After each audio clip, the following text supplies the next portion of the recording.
Think about this for a second.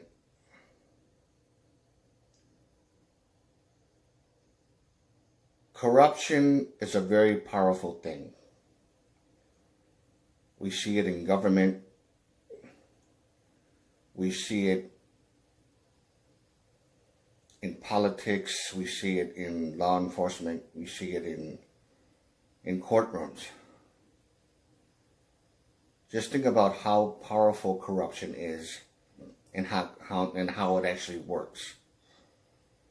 And for those of you who believe in the Illuminati and about all the crazy stuff that I've been talking about, that according to so-and-so and from this source and from that source and this and that, and what I've been reading about, especially concerning Freemasons,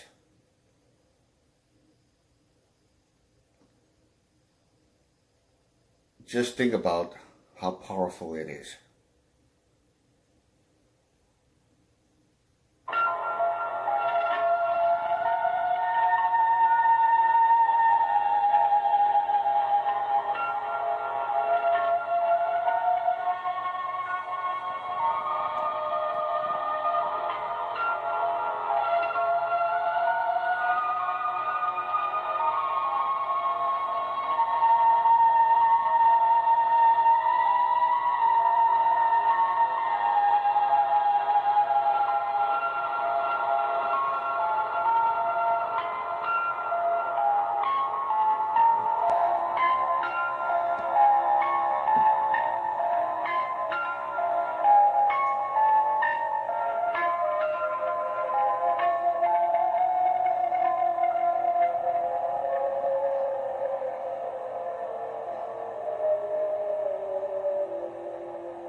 Hello everyone.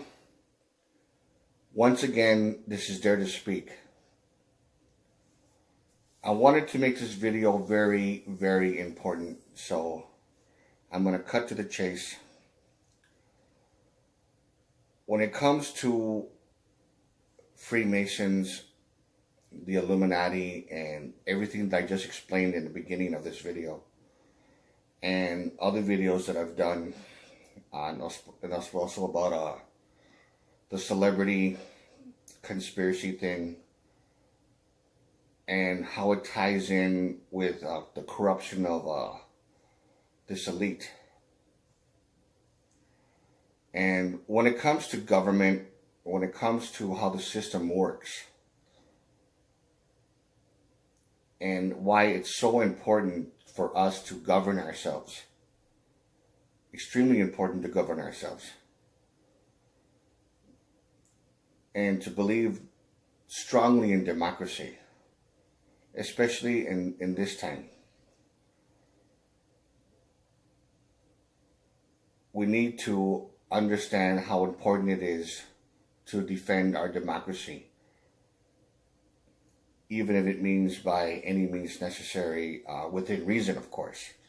I don't mean by promoting violence or anything like that. No, of course that's crazy. We have too much of that. We don't need that shit at all. But within reason, we need to defend our democracy in hopes of creating a better future. And that's really how it is.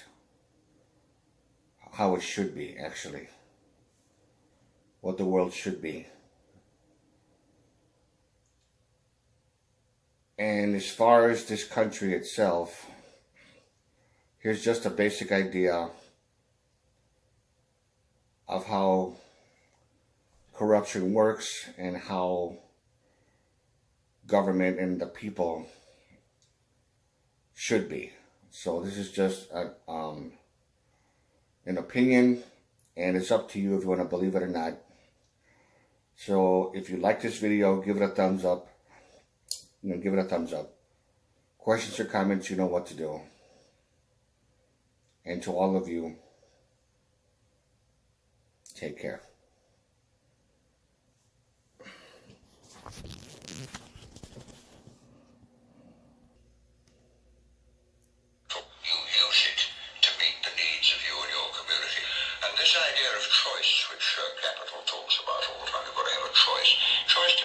freedom to choose.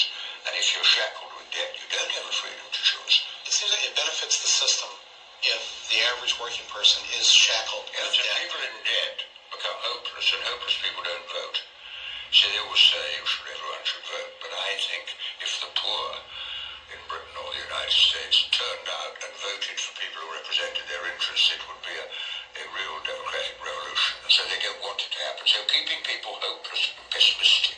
See, I think there are two ways in which people are controlled. First of all, frighten people, and secondly, demoralize them. An educated, healthy and confident nation is harder to govern. And I think there's an element in the thinking of some people. We don't want people to be educated, healthy and confident because they would get out of control. The top 1% of the world's population own 80% of the world's wealth. It's incredible that people put up with it. But they're poor, they're demoralized, they're frightened. And therefore they think perhaps the safest thing to do is take orders and hope for the best.